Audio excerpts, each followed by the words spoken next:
번째고요. 이제 지난번에 제1대로 가섭이 그 등불을 전하고 28대 달마대사까지가 서천의 기록이다. 그러니까 인도에서 이제 그런 말을 했죠. 이 육조 스님과 육조의 이제 제자죠. 그러니까 영가현각 스님 때가 되면 이제 육조 스님의 법이 이제 이 제자들로부터 이렇게 펴졌는데, 이 선이라는 것이 그 당시 너무 낯설었던 거죠. 지금도 비슷한 상황이기도 한데, 기존에는 선이, 불교가 부처님께서 열반하시고 나서 막 부파가 나뉘었잖아요. 그러면서 나뉜 부파에서 부처님의 바른 깨달음을 이렇게 전승시키지 못하고 부처님의 가르침을 이제 교리화시키고 박제화시켜서 언어에 가둬버리는 일을 했어요. 그래서 부파가 이제 한 몇백 년 지나면 한 20여 개 부파가 나뉘면서 부파불교라고 해서, 그 부파에서는 쉽게 말하면 깨달은 사람들은 배출을 시키지 못하고 부처님 가르침을 얼마나 더 구체적으로 이렇게 연구했느냐 가지고 정통성을 삼는, 좀 불교가 좀 오염되고 좀 뭐랄까 타락하는 그런 불교였단 말이죠.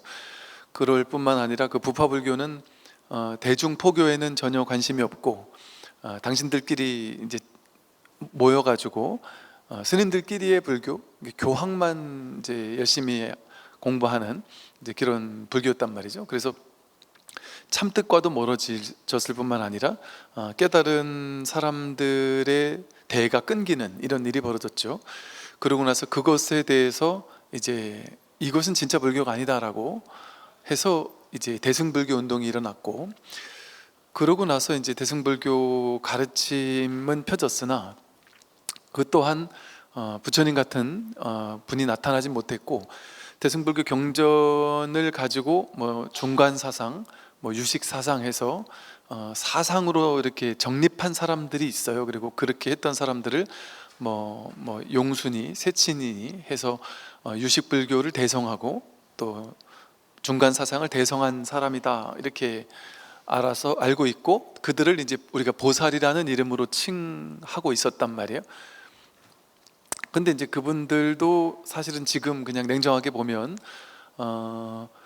그 인도에서 보살이라고 불리던 분들, 중간사상, 유식사상을 집대성했던 분들도 이게 중국에서 말하는 그 선사 스님들, 깨달은 선사 스님들과는 조금 궤를 달리한단 말이에요.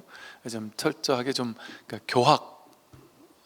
교학을 잘 정립한 이제 이런 분들이지, 그분들을 가지고 뭐 부처님처럼 뭐 깨달았다 이렇게, 뭐 일반적으로는 깨달았다 이렇게 얘기를 하지만 좀 이제 그런 측면이 있어요. 그래서 그것이 제대로 이 법이 증명되어서 이것이 활발하게 이렇게 대중에게까지 전달되고 이제 이런 역할은 전혀 못했단 말이죠. 어떤 교학 체계로서 완성시킨 그런 역할만 했어요. 그러면서 불교가 중국으로 전해졌다 보니까 중국에서는 대승, 소승, 부파불교 뭐 할 것 없이 모든 가르침들이 마구잡이로 전래되어서 이제 막 받아들여졌단 말이에요. 그러면서 이 육조 스님이 나타나기 전까지만 해도 불교 하면은 그냥 원래가 불교는 부처님 가르침 공부하는 종교 이런 느낌이었어요. 그래서 그 당시 불교의 다양한 종파에서는 교종이라고 하죠. 우리가 교종밖에 없었던 거예요, 쉽게 말하면. 즉 가르침을 공부하는 거, 불교 경전을 공부하는 것, 그것이 공부였어요. 그것이 수행이었고, 그래서 교종이라는 말처럼 교종은 가르침을 이렇게 공부하는 것이 수행이었던 것단 말이죠. 그리고 이제 정토라는 계통의 경전이 생기면서 극락세계에 왕생하는 것이라는 중간 단계의 어떤 무언가를 좀 만들어냈죠. 그러면서 그러기 위해서는 연불이라는 수행을 해야 된다라고 해서 연불 수행 정도의 어떤 수행 불교, 그리고 이제 교학 가운데에서도 그나마 좀 수행이 함께 되고 있다라는 게 이제 천태사상이라고 해서 천태지관이라서 지관이라는 어떤 수행법 이런 것들이 조금 있긴 했지만 주로가 이제 주로 이제 교학불교밖에 없었단 말이에요. 그러다 보니까 교학불교는 어떤 불교냐면 머리로 공부하는 불교잖아요. 부처님 가르침을 머리로 정리를 한단 말이에요. 근데 우리가 언뜻 보기에는 교학불교와 부처님 깨달음이 뭐가 다를 게 있겠냐, 똑같은 거지, 이렇게 얘기하기 쉬운데 그것은 방편으로는 교학불교가 용인되지만 이 깨달음의 입장에서 봤을 때는 교학이라는 말이 진리를 어쩔 수 없이 교학으로 말로써 풀어쓰긴 했지만 진리 자체일 수는 없는 어떤 한계가 있어요. 그리고 언어로 규정이 되고 우리가 이해를 하려면 인과적인 발상, 그러니까 둘로 나뉘는 이법의 분별법의 가르침만 사람들이 서로 주고받으면서 이해시킬 수 있어요. 그래서 내가 제자에게 부처님 가르침을 전한다고 할 때 제자가 알아들어야 전해지잖아요. 근데 우리가 알아들을 수 있는 가르침은 둘로 나뉘는 이법이에요. 이해되는 가르침은 둘로 나뉘는 이법이란 말이에요. 이해되는 법이 있고 이해하는 내가 있어요. 그리고 이해를 하려면 깨달음이 뭐냐? 열심히 연불하고 독경하고 수행하고 자선하고 마음을 비우고 요런 수행을 통해서 열심히 수행하다 보면 그 결과 요러한 결과물, 깨달음이라는 결과물이 나타난다, 이러면 이해가 쉽단 말이에요. 인과니까, 원인과 결과를 둘로 쪼개 놓으니까. 우리의 머리에 있는 분별의식은 오죽했으면 우리 생각을 분별의식 이렇게 부르겠어요. 분별, 둘로 나누어서 구별해가지고 의식하는 게 우리 머리의 한계란 말이에요. 그러니까 교학불교나 우리가 이해되는 불교, 교리 공부하는 불교, 그것은 어떤 한계가 있느냐? 이해할 수밖에 없는 한계가 있어요. 그러면 이해 안 되는 거는 못 받아들여요. 이해 안 되는 거는 결코 못 받아들입니다, 사람들은. 그러니까 깨달음이 없는 시대, 부처님, 그러니까 인류 역사 속에 보면, 불교 역사 속에 보면 부처님 당시 부처님이 깨달으셨고 선의 황금기 때 수많은 깨달은 도인들이 있었는데 그 이외의 대부분의 시대는, 이외의 모든 시대는 깨달음이 없었어요. 도인이 없었어요. 깨달음이 없었다 보니까 깨달음이 없는 시대에는 반드시 뭐밖에 없느냐? 불교를 교리적으로 아는 것밖에 없어요. 그러니까 스승이 내가 안 거를 평생 열심히 공부해가지고 정립하고 내가 안 것을 제자에게 또 이렇게 가르치고, 그럼 그걸 제자들은 알아서 공부하고 내가 안 걸 또 가르치고, 이게 불교 역사 속에서 이어져 왔던 불교의 어떤 교학의 발전사란 말이에요. 근데 이렇게 교학은 발전하잖아요. 불교 교리 발전사, 불교 교학의 발전사가 있어요. 이렇게 교학은 발전할 수 있어요. 머리로 하는 공부니까 더 정교하게 뭔가 교리를 완성시킬 수 있겠죠? 근데 법은 완성시킬 수가 없어요. 법은 발전사라는 게 있을 수가 없어요. 법은 발전할 수가 없어요. 항상 여여부동해서, 항상 한결같아서, 한결같은 거여서 법은 더 시대가 달라지면서 법이 막 더 위대해지거나 더 발전하거나 이럴 수가 없는 거란 말이에요. 석가모니 부처님께서 깨달은 그 법과 지금 우리가 확인하는 이 법이 다르지 않은 법이란 말이에요.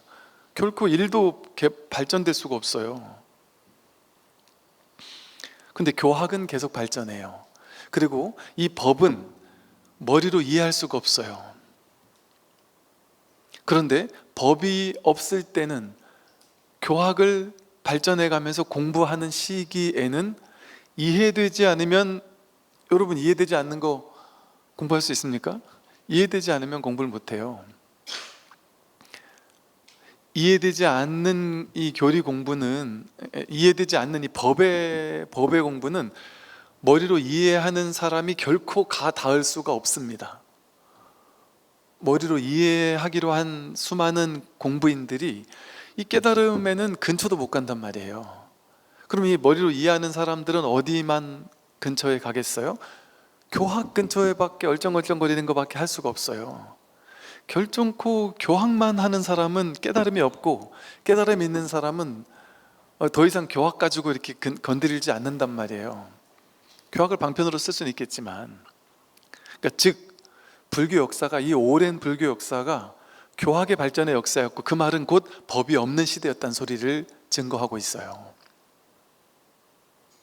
그러니까 법이 없는 시대에는 뭐가 위대한 거냐 하면, 이해 잘 시키는 사람이 위대한 사람이에요. 자기가 정교하게 이해를 해가지고 자신이 이해한 것을 정교하게 글로 풀어 써서 사람들도 이해시키는 그 사람이 대단한 사람이에요. 그래서 머리가 똑똑한 사람은 자신이 이해한 것을 똑똑한 머리로 막 이렇게 글로 쓰겠죠. 그러면 이거 이해 못할 만큼, 머리가 좀 안 좋은 사람은 도저히 이해도 못할 만큼 머리가 좋은 사람만 따라올 수 있는 용어로 어려운 교학불교를 만든단 말이에요. 여러분, 저 중간사상, 유식사상, 또 중국의 무슨 뭐 화엄사상이니 뭐 이런 사상가들이 쓴 책들을 지금 읽어봐도, 제가 그 얘기를 했잖아요. 대학원에서 공부할 때 보면, 대학교에서는요 이렇게 교학을 풀어서 설명해 주는 게 이해가 갔단 말이에요. 근데 대학원을 갔더니 원서를 공부하는데 정말 제 한계 같은 걸 느끼면서, 제 머리 나쁨의 그 어리석음의 한계를 한탄하면서, 신세 한탄하면서 너무너무 괴로워하면서, 내가 이것밖에 안 되는구나, 내가 이 정도밖에 안 되는 사람이었구나라는 것에 이게 막 가슴 아파하면서, 내가 이 불교와 맞지 않는 사람인가 봐. 앞에 문장을 읽고 나면 그 다음 문장이 이해가 안 되고, 그 다음 문장을 읽고 나면 그 앞에 뭔 얘기를 했지가 이해가 안 되고, 앞에서부터 분명히 그 한 줄 두 줄인데 아무리 읽어도 이해가 안 되는 거예요. 근데 그 똑똑한 사람들은 또 그걸 또 나름 억지로 어거지로 이해를 해요. 그러니까 이것이 저는 그걸 이해를 잘하는 게 위대한 줄 알았단 말이에요. 근데 이해 잘하는 것과는 상관이 없단 말이죠. 얼마나 다행스러웠는지 몰라요. 아, 멍청한 사람도 할 수 있구나 나같이. 그렇게 막 머리가 막 팽팽 돌아가지 않아도 되는구나. 그래서요, 이 이해하는 공부를 하게 되면, 교학을 공부하게 되면 도와는 점점점 멀어질 수밖에 없어요. 그런데 신기하게도 도와는 점점점 멀어지고 있는데도 불구하고 본인들끼리는 도와 점점 가까워지고 있다라고 믿으면서 사는 거예요. 그 교학에 꽂혀가지고, 교학의 발전이 곧 깨달음의 발전인 거라고 생각하면서. 그러니까 교학의 발전하면 할수록 점점 더 깨달음과는 멀어질 뿐 아니라, 또 교학이 발전하면, 교학은 다른 말로 하면 뭐냐면 이법, 둘로 나누는 분별법이라 그랬잖아요. 이 분별법을 강화하는 또 하나, 교학 말고 또 하나가 뭐냐면 수행법이에요. 수행법은 철저하게 이법 둘로 나누는 거거든요. 유의 조작의 수행은. 왜냐면 지금 열심히 갈고 닦으면 그 결과 부처가 된다. 너는 지금 부처 아니야. 넌 중생이지. 중생이니까 너는 지금 부처 아니야. 착각하지 마. 이렇게 얘기한단 말이에요. 너는 지금 중생이고 열심히 수행하면 그 수행의 결과 깨달을 수 있을 거야. 그런데 그것도 금생에는 불가능해.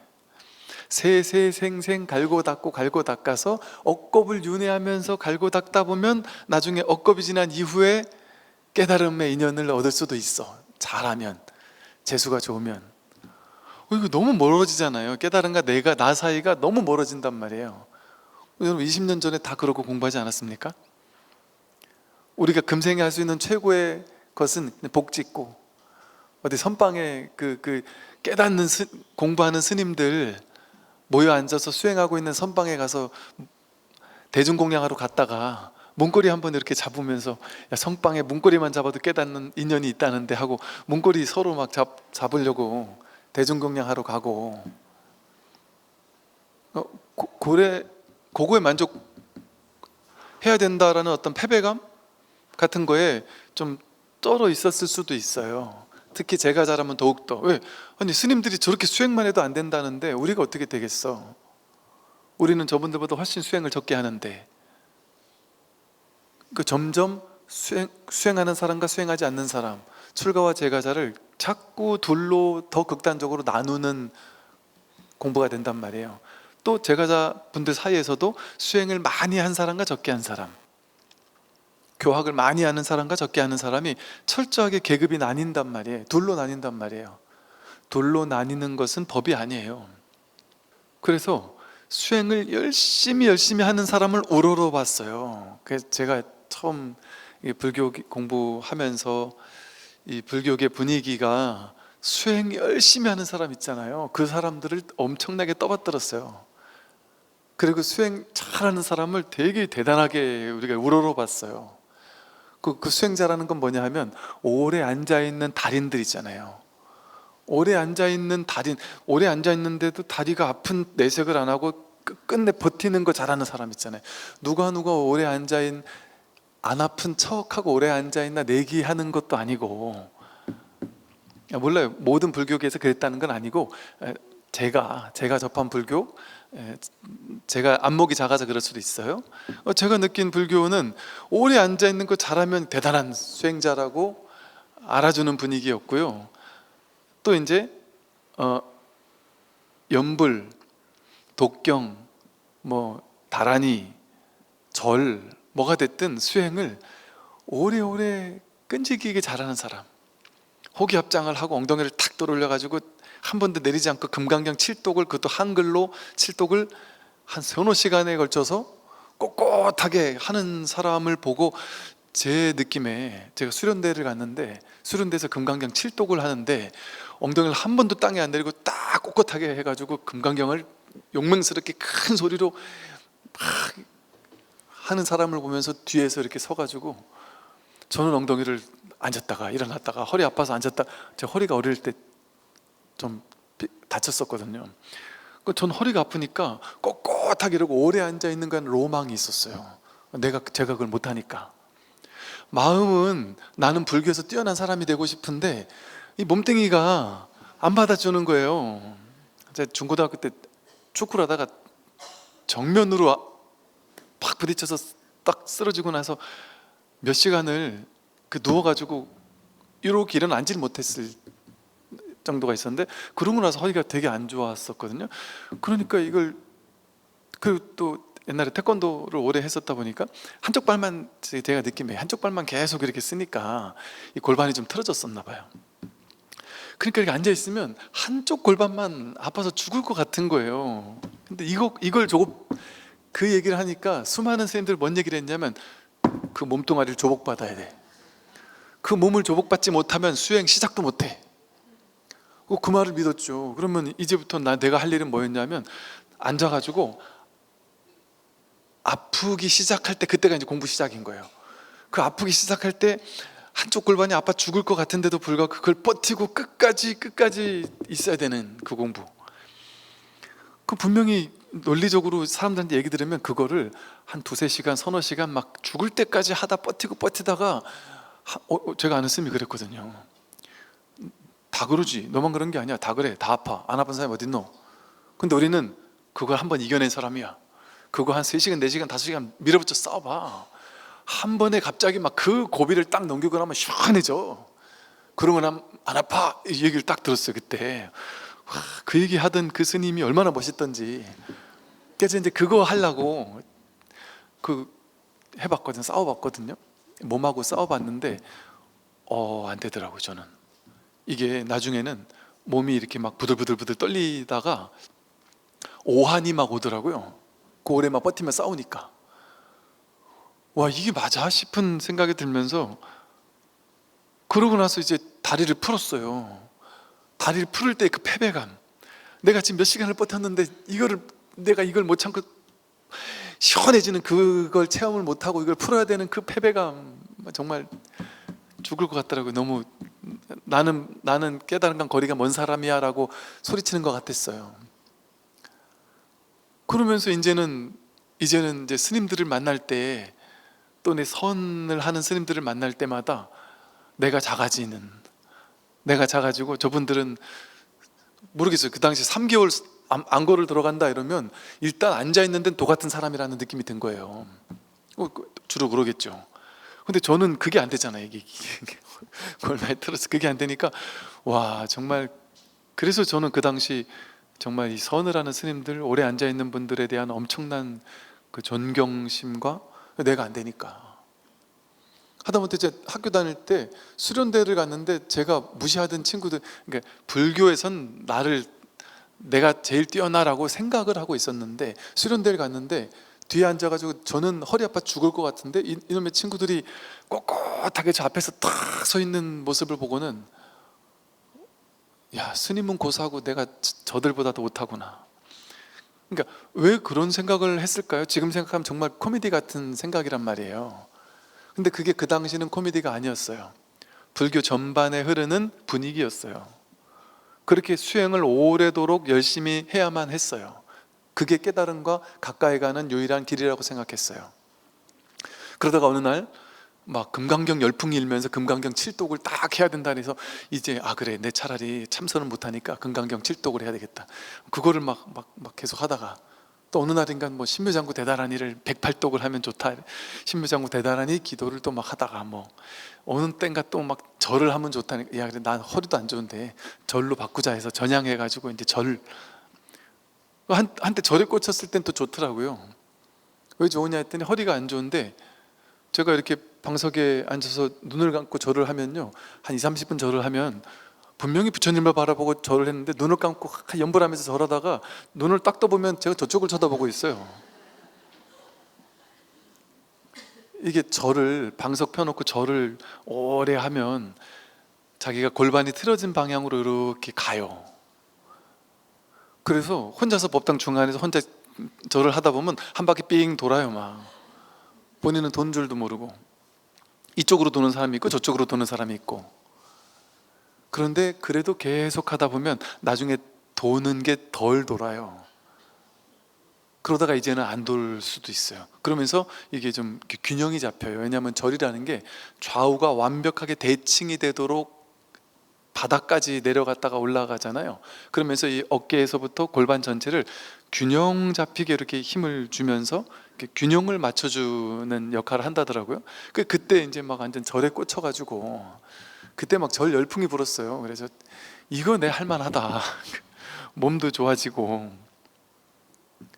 뭐 그런 이런 식의 시간들을 오래오래 보냈었어요. 우리가 옛날에. 왜 그랬을까요? 근데 그게 우리가 20년 전, 30년 전에 우리만 그러고 있었던 게 아니고요. 불교계가 2500년 동안 그러면서 전해져 내려왔어요. 우리는 20년 전, 30년 전에 그러고 살았지만 불교 역사가 수천 년 동안 그러고 그거 하고 있었다니까요. 누가 더 수행 잘하냐, 누가 더 연불 잘하냐, 누가 더 오래 앉아있냐, 내기하듯이. 그렇게 2500년 동안 불교 역사가 수행해야 된다라는, 그 수행을 잘해야 된다라는 그거로 밀어붙여 왔으니까 이게 2500년 동안 역사가 되고 전통이 되었잖아요. 그래서 우리 안에 완전히 어떤 하나의 도구마처럼 딱 견고한 교리로 형성되었단 말이에요. 그런데 경전이나 선어록에는 종종 어떤 내용들이 나와요? 수행하는 것은 이 깨달음과 점점 멀어지는 일이다, 이런 얘기가 자주 나와요. 제대로 된 경전이나 어록을 보면 수행을 하면 할수록 깨달음과 멀어진다고 나오는 대목들이 많아요. 그 말은 수행이라는 게 그렇게 유의조작의 수행을 했을 때는 그건 점점 멀어진다는 거죠. 왜 그럴까요? 유의조작의 수행은 이 수행을 하면 이 수행의 결과로 나중에 깨닫는 결과가 일어난다는 거잖아요. 철저하게 인과잖아요. 여기서 저기로 가는 방향을 설정해서 저쪽으로 가는 방법이잖아요. 저쪽으로 가면 깨달을 수 있을까요? 도대체 어느 쪽으로 가야 피안일까요? 피안의 방향으로 간단 말이에요. 경전에도 그렇게 나와 있잖아요. 저 피안으로 배 타고 건너간다. 그러니까 수행을 통해 건너가는 거지. 교리적으로 딱 맞잖아요. 그러니까 내가 열심히 연불하는 게 배 타고서 노를 저어가는 걸 거야. 열심히 수행하고 기도하고 연불하고 독경하다 보면 저 피안에 도달할 거야. 근데 중간에 포기하는 사람은 못 깨달아. 이러면 교리적으로 딱 들어맞아요. 우리 머리가 딱 이해를 하고 용납을 해요. 그렇지, 그리고 우리가 뭘 이해하냐면 수행 대충 하면 못 깨달아. 아무나 깨닫는 거 아니야. 수행은 엄청나게 어려운 거고, 깨달으면 부처님 같은 대단한 분이나 하는 거지, 우리 같은 사람은 못하는 거에 가까워서, 우리 같은 사람은 세세생생 해도 다 안 된다 이렇게 얘기하면 이해가 쏙 되고 좋아해요. 사람들은 그런 말을 좋아한다니까요. 너는 해도 안 돼 이런 말을 좋아해요. 그래야 깨달음이 대단해 보이잖아요. 우리가 제일 싫어하는 말이 뭔지 아세요? 너 지금 부처야 이런 말을 제일 싫어해요. 수행할 필요 없어요, 지금 부처예요, 이 말을 제일 싫어해요. 오직 옛날부터 그런 게 있으니까 법화경에서 아버지가 40년 동안 잊어버린 자식을 40년 만에 만났는데 거지가 되어서 너 내 아들이야 했더니 아들이 도망가잖아요. 기절을 하고 도망가잖아요. 그러니까 알았어, 내 아들 아니야, 너는 거지고 아주 수준 낮은 거지라, 우리 집안과는 아이고 상관없는 넌 거지야. 그러니까 너 수준에 맞는 일 줄게, 집에 와서 똥을 치워라, 그럼 월급 줄게. 그러니까 막 신이 나가지고 붙어 있는단 말이에요. 그게 우리라니까요.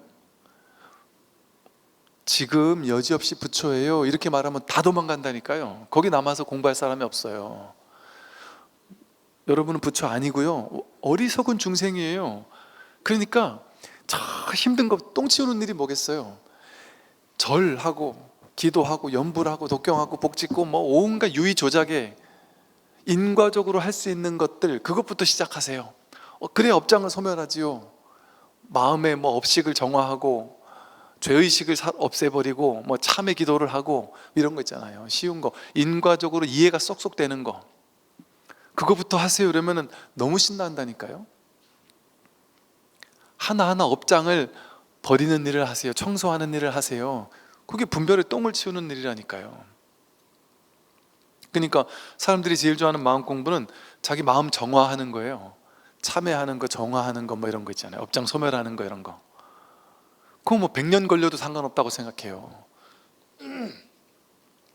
그런 공부는 신이 나가지고 열심히 하는데 이 깨달은 공부는 안 한다니까요. 왜? 논리적으로 이해가 안 되거든요. 말이 안 되거든요. 있을 수 없는 일이거든요. 내가 부처라고, 이미 부처라고? 모두가 다 이미 부처라고? 말도 안 되는 소리 하고 있네. 수행을 안 하고서 깨닫는다고? 이건 도대체 무슨 궤변이지?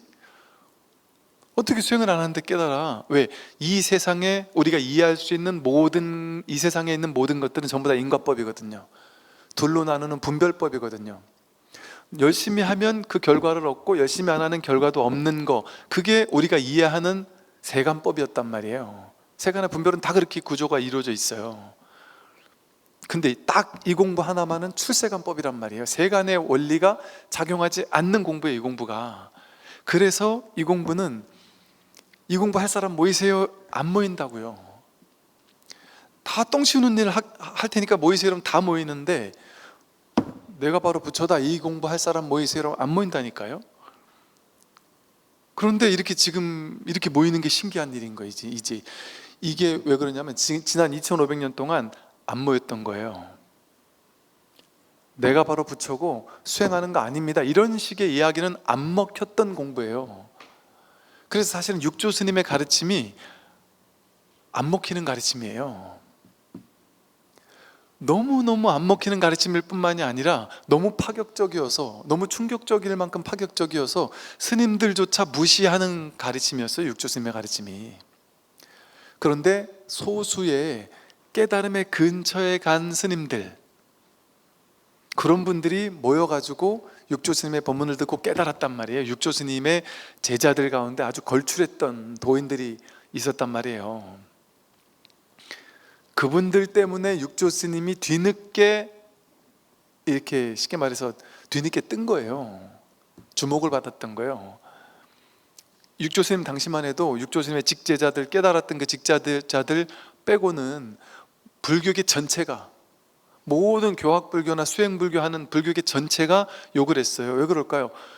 1000년 넘게, 1000년 이상을 유의조작으로 수행해야 된다고 생각하고, 이러면서 교학해야 된다고 생각하고, 이러면서 살았던 게 불교의 99% 거의 100%의 정서가 그랬는데, 갑자기 그것도 정통성 있는 한 사람도 아니에요, 그 당시. 육조 스님 하면 5조 스님에게 법을 받은 육조는 1조, 2조, 3조, 4조, 5조 중에 제일 영향력이 없던 스님이에요. 어찌 보면 그 중국 사람들은 그 자기네들 그 한족인이 이게 되게 중요시 여기잖아요. 외지의 오랑캐들 완전 무시한단 말이에요. 지금도 그러듯이. 오랑캐 출신에다가 제대로 권위 있는 가문 출신도 아니고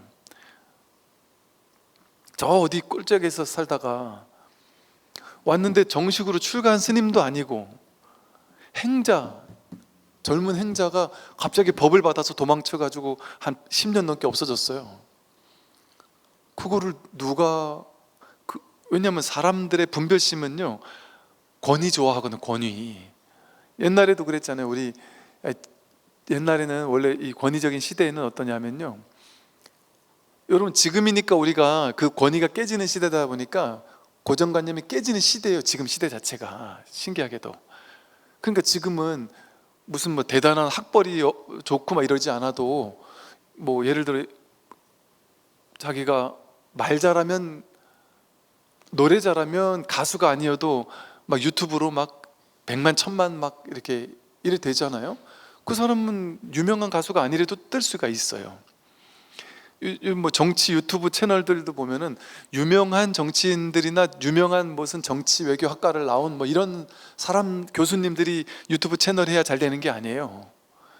그냥 막 썰을 풀기, 막 재밌게 썰을 풀기 좋아하는 사람들이 오히려 더 듣기도 하잖아요. 근데 옛날에는 안 그랬단 말이에요. 옛날에 권위주의 시대에는 뭔가 유명한 대학교 교수라든지 그 대학을 나왔다든지 사회적인 어떤 그 권위를 부여받았다든지 그런 정통성이 없으면 먹히지 않는 시대였단 말이에요. 옛날에는.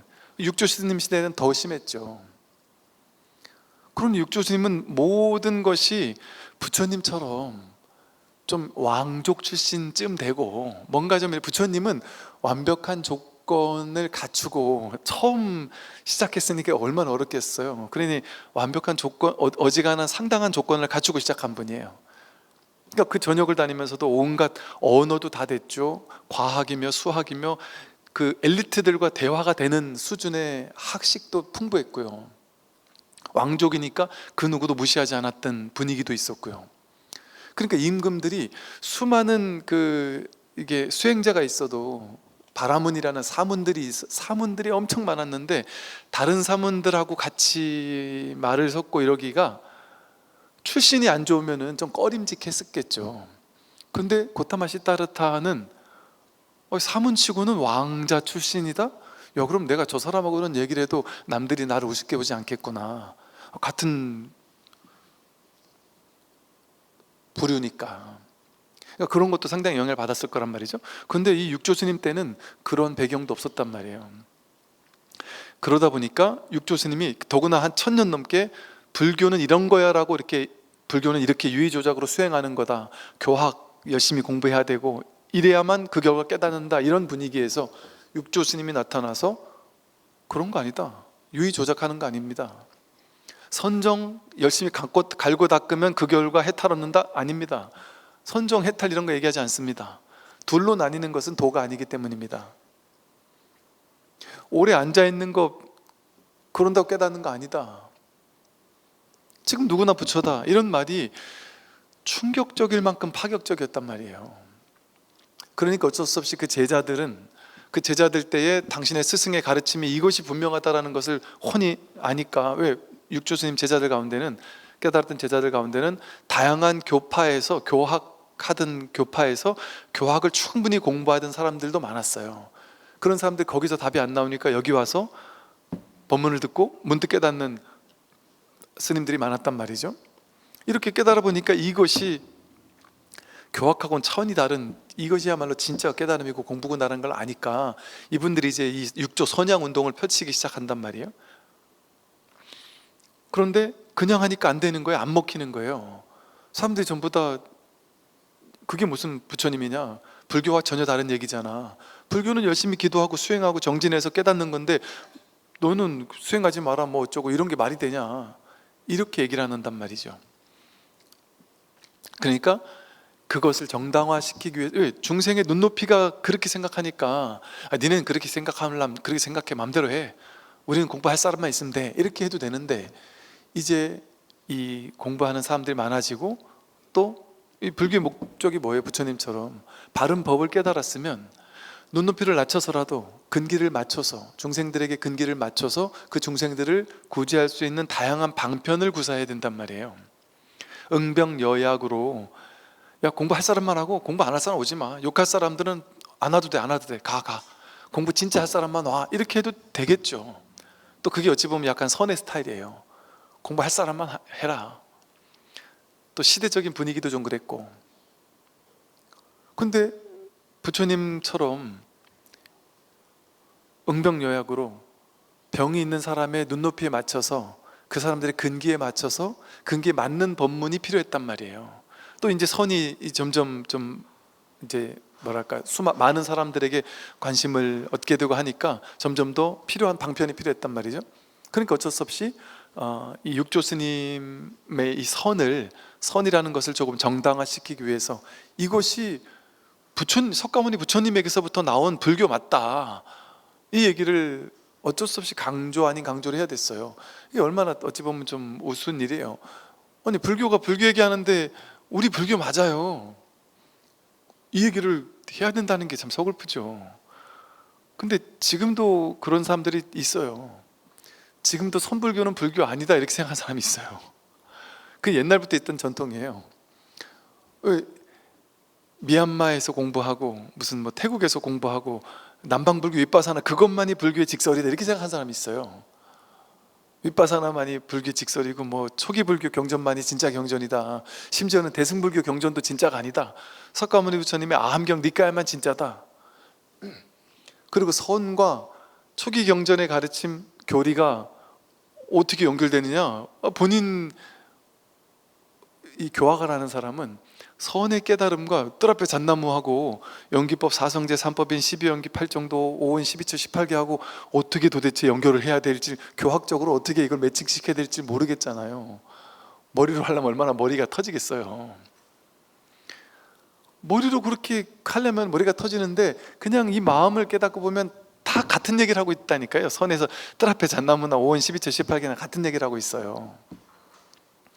그걸 교학적으로 왜 똑같은지를 굳이 설명을 해야 되나 싶을 정도로. 그런데 이 교학을 하는 사람들은 그거를, 이건 불교는 어디 생뚱맞은 것 같이 느껴져요.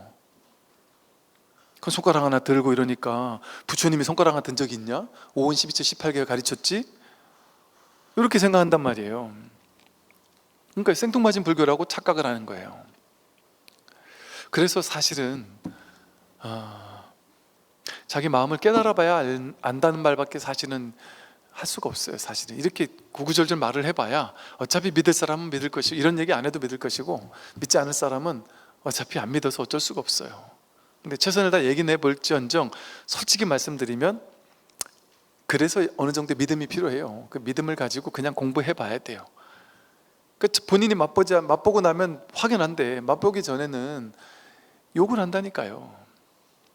아직까지도 이 선불교를 욕하는 사람들이 있으니까요. 그건 진짜 불교 아니라고. 그러니 그런 사람들을 설득하기 위해서 어쩔 수 없이 이런 얘기를 한 거예요. 제1대로 부처님 제자 가운데 사리불가 목건녀는 먼저 열반하셨잖아요. 그러니까 부처님이 열반하시고 나서 상수 제자가 사리불이었어요. 그래서 사리불에게만 가섭에게만 마하가섭 이러잖아요. 마하가 크다는 소리잖아요. 가섭 큰 스님 이런 거예요. 쉽게 말하면 가섭이 부처님 열반하신 지 가장 상수 제자였으니까. 그래서 가섭을 일조로 해서 28대 달마조사까지 이제 쉽게 말해 족보, 깨달음의 족보를 만들었어요. 그래서 서로 1대부터 28대 조까지 깨달음을 인가한 개송들, 이런 것까지 다 그거 비슷비슷해요. 개송들이. 그러면서 만들고, 그 28대 달마가 중국으로 와서 초조가 되었고, 지금 이제 6조까지 내려오면서 이 선을 전했다. 즉 이것은 석가모니 부처님 때부터 있었던 깨달음의 전통을, 교학의 전통이 아니라 부파불교 같은 교학으로 이렇게 하는 이런 전통이 아니라 깨달은 그 전통을 사자상승으로 물려받아 가지고 이렇게 온 것이어서, 교학은 뭐 교종에서 이렇게 물려받았을지 몰라도 이 선이라는 깨달음의 본질은 이 선에서 물려받았다. 이런 식의 어쩔 수 없는 그 교리 같은 것들을 만들었어요. 그러면서 그것을 이제 육조 스님의 제자들이 다 같이 이렇게 선양을 한 거죠. 그러니까 이 영가 현가학도 증도가에서 그 얘기를 이제 같이 해놓는 거예요. 그래서 일대로 가섭이 그 등불을 전하고 28대 달마까지가 서천 인도에서의 기록이다. 그 법이 동쪽으로 흘러서 중국으로 들어와서 보리달마가 초조가 되었다.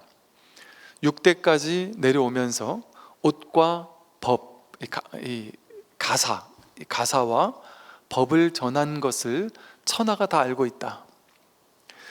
뒷사람들이 도를 얻은 것이야 어찌 다 해야 되겠느냐.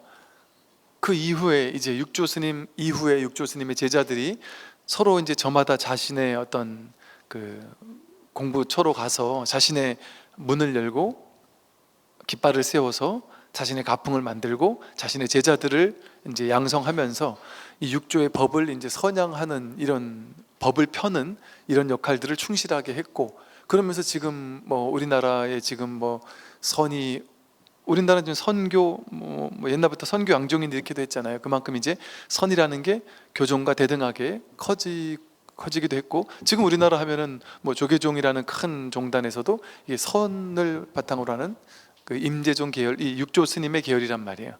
그러니까 이 계열의 선불교가 불교의 이후에는 이제 주류가 되게 됐죠. 이런 분들의 이런 선의 역할이 있었기 때문에 지금 이렇게 선불교가 불교의 뭐랄까 좀 주류인 것처럼 이렇게 내려오게 되는 이제 계기를 만들어 준 거예요.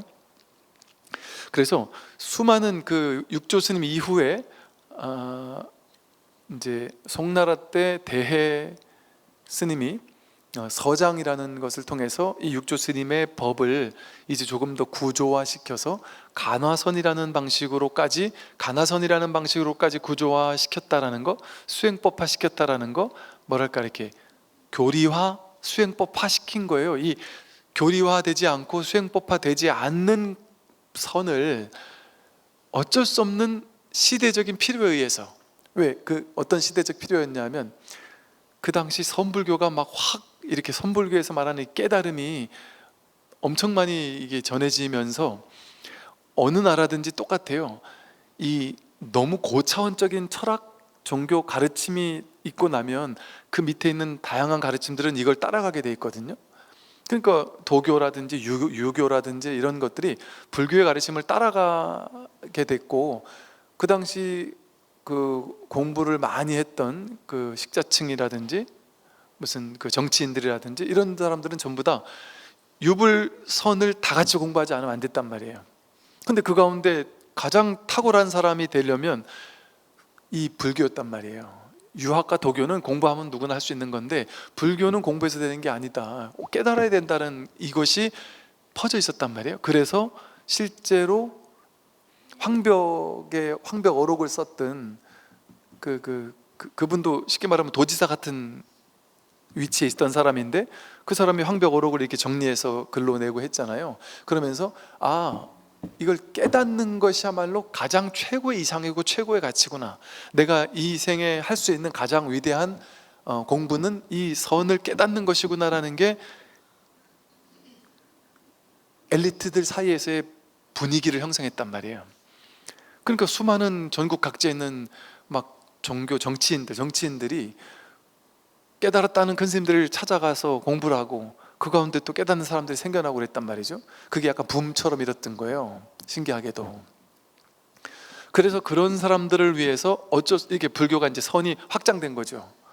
그러면서 어쩔 수 없이 구조화될 수 없고 교리화될 수 없고 수행법화될 수 없는 이 선을 필요에 의해서 어쩔 수 없이 간화선이라는 것으로 이렇게 조금 구조화시켰던, 그러나 그렇게 하면서도 본인도 어쩔 수 없이 이렇게 하는 거라서 이 간화선을 하려면 반드시 10가지 주의사항이 있다.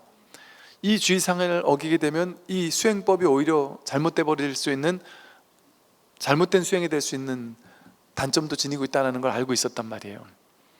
그래서 그 초기 대해의 간화선만 해도 이 선불교를 고스란히 정신을 잇고 있는 선이었어요. 그래서 모르긴 해도 육조 스님 달마로부터 육조까지, 육조에서부터 이 대해 서장까지가 선의 이제 황금기라고 불려요.